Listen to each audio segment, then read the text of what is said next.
Assalamualaikum warahmatullahi wabarakatuh. Alhamdulillah, syukurillah, wala hawla wala quwata illa billah. Asyhadu an la ilaha illallah wahdahu la syarikalah. Wa asyhadu anna Muhammadan abduhu wa rasuluhu la nabiyya ba'dah. Allahumma salli wa sallim wa barik ala nabiyyina Muhammad wa ala alihi wa ashabihi wa man tabi'ahum bi ihsan ila yaumil amma ba'du. Kaum muslimin saudaraku yang dirahmati Allah Subhanahu wa taala, alhamdulillah, puji syukur nikmat tak terhingga jumlahnya dari Allah Subhanahu wa taala. Nikmat kesehatan sekaligus nikmat kesempatan. Semoga Allah Subhanahu wa taala terus menambah nikmat tersebut sehingga setiap ada jalan-jalan kebaikan, pintu-pintu kebaikan, kita akan mudah memasukinya, kita akan mudah melaluinya. Salawat serta salam kita alamatkan kepada baginda Nabi Muhammad Sallallahu Alaihi Wasallam, keluarganya, para sahabatnya, dan orang-orang yang senantiasa mengikuti jejaknya hingga akhir zaman. Kaum muslimin saudaraku yang dirahmati Allah Subhanahu Wa Taala, kita lanjutkan pelajaran kita berkaitan dengan nahwu, yang pada hari ini kita akan membahas tentang bina. Sebelumnya kita sudah membahas tentang i'rab. Wa yuqabilul i'raba al-bina. Kebalikan dari i'rab adalah bina. Wa yattadihu kullu wahidin minhuma tamamal ittidahi bisababi bayanil akhir. Akan jelas ya salah satu dari keduanya dengan penjelasan yang sempurna dengan sebab penjelasan yang lainnya. Jadi ketika sudah dijelaskan semua, sudah dibahas semuanya, baik i'rab maupun bina, menjadi terang, ya, menjadi jelas perbedaan satu dengan yang lainnya, ya, mana itu i'rab, mana itu bina. Yang dulu i'rab pembahasannya adalah akhir kata yang menunjukkan sebuah kedudukan, perubahan. Akhir kata itu disebabkan ada amil-amil yang masuk. Misalnya, bagaimana itu dibaca nasab? Karena ada sebabnya. Bagaimana itu dibaca rofa? Ada sebabnya. Bagaimana itu dibaca jazm? Itu juga ada sebabnya. Kemudian juga tentang bina, juga terlihat perbedaannya. Ya. Bagaimana itu nanti di akhir kata, ya, mabni, entah itu fathah, entah itu kasrah, entah itu doma. Dan ketika sudah dijelaskan semuanya secara jelas, gamblang, akan terlihat jelas perbedaannya. Waqad tarakal muallifu bayanal bina'i wa nahnu nubayyinuhu laka 'ala tariqati allati bayyana biha al-i'raba Fatakulu, ya. Penulis telah meninggalkan penjelasan tentang bina, sehingga kami akan menjelaskan kepadamu tentang cara seperti kami menjelaskan i'rab. Oleh karena itu kami katakan, yakni nanti, ya.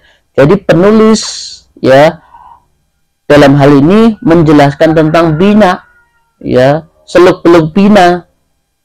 Bagaimana itu bina itu, ya, rofa, bina itu nasab, bina itu jazm atau hafad.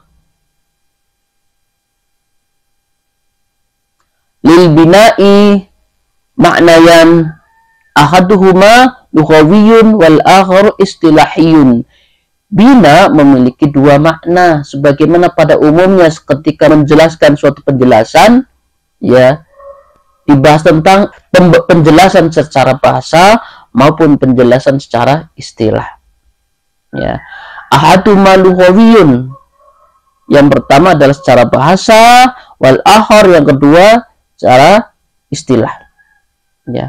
Fa amma ma'nahu fil lughati fahuwa ibaratun an wad'i syai'in ala jihatin yuradu biha thubutu wal lusumu.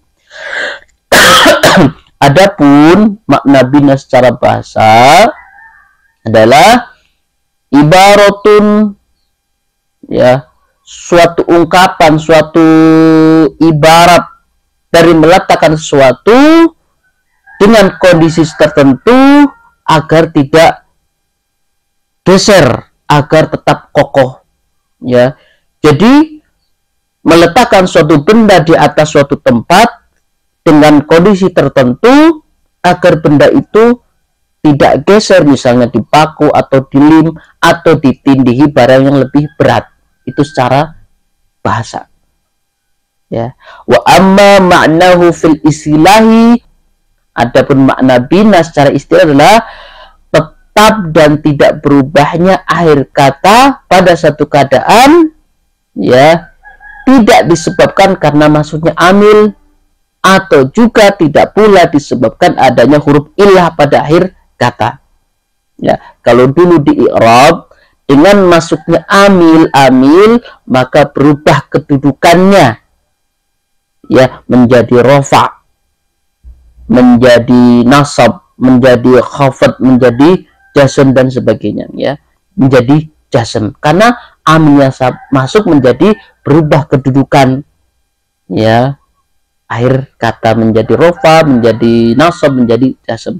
Adapun bina ini dia tidak berubah, ya, akhir kalimat, akhir katanya. Wadzalika kaluzumi kam waman, ya, as-sukun wa kaluzumi haula'i wa hadami wa amsi al-qasrah wa kaluzumi mundu wa haitsu dhamma wa kaluzumi aina wa kaifa al-fathah.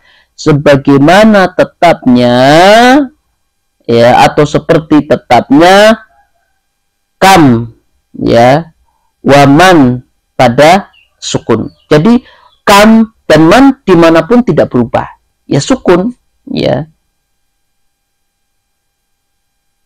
kam, ya, dimanapun tempatnya dia tetap kam. Sebagaimana juga man, dimanapun tempat dia berada dia tetap kam, tidak menjadi kami atau kamu atau menjadi kami, kama, ya, atau man tidak menjadi mana, menjadi manu dan sebagainya. Dia tetap kam atau man, ya, tetap berharokat sukun. Wa kaluzumi haula'i wa hadami wa amsi, ya, al-qasrah, dimanapun posisinya, keadaannya, dia tetap harokatnya kasrah, ya. Haula'i tidak menjadi haula'a, hadami tidak menjadi hadamu, atau amsi tidak menjadi amsa, amsu, ya. Harokat kasrahnya tetap kasrah, amsi, hadami, haula'i, ya. Wa kaluzumi mungdu wa haitsu ad-dhamm, ya. Jadi pada mundu dia tetap harokatnya doma akhir katanya, tidak menjadi mungdi, muda, ya. Atau juga haitsu tidak menjadi haitsu, haisa. Wa kalluzumu, ya, aina wa kaifa al-fathah, sebagaimana tetapnya, ya, aina itu harokatnya fathah, tidak menjadi aini, ya, atau ainu. Begitu juga pada kata kaifa, harokatnya tetap fathah akhir katanya, tidak menjadi kaifi, ai kaifu, ya, dan sebagainya. Saudaraku kaum muslimin yang dirahmati Allah Subhanahu wa ta'ala. Wa min hadzal idahi ta'lamu anna al-qabal bina'i arba'atun as-sukunu wal kasru wad dhammu wal fathu. Dari penjelasan ini, ya, diketahui bahwa tanda bina itu ada 4. Yang pertama adalah as-sukun, wal, ya, kasru, kasrah, wad dhammu, dhammah, wal fathu, fathah.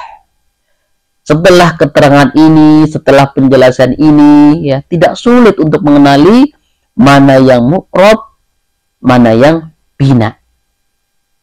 Jadi mu'rab adalah kata yang berubah keadaan akhirnya baik secara lafaz maupun tersembunyi, ya, dengan sebab adanya amil-amil yang masuk. Kemarin sudah disinggung bagaimana ya, sebuah kata akan berubah akhirnya ketika ada amil yang masuk. Dan amil-amil itu misalnya amil yang menasab, ya, amil yang menjazm, amil yang menjadikannya marfu, ya, amil yang menjadikan hafid, ya, dan sebagainya. Sehingga apa? Ketika amil tersebut masuk pada sebuah kata, maka berubah akhir katanya, ya, baik secara lafaz maupun secara tersembunyi. Adapun mabni adalah, ya, ma taghayyara halu akhiri lafdun aw taqdiri bisababil amawil mabni ma lazima akhiru halatan wahidatan di ghairi amilin wala tilalin. Ya, mabni adalah kata yang akhirnya, ya, kata yang tetap, ya, kondisi akhirnya pada satu keadaan saja, tidak disebabkan masuknya amil dan tidak pula karena adanya huruf illah pada akhir kata. Jadi sangat jelas sekali perbedaannya antara mu'rab dan mabni. Semoga yang sedikit ini bisa menjadi tambahan pengetahuan kita tentang, ya, bahasa Arab, terutama nahwu, yang kelanjutannya akan kita sama-sama murojaah pada bab atau episode berikutnya. Wal afu minkum. Wassalamualaikum warahmatullahi wabarakatuh.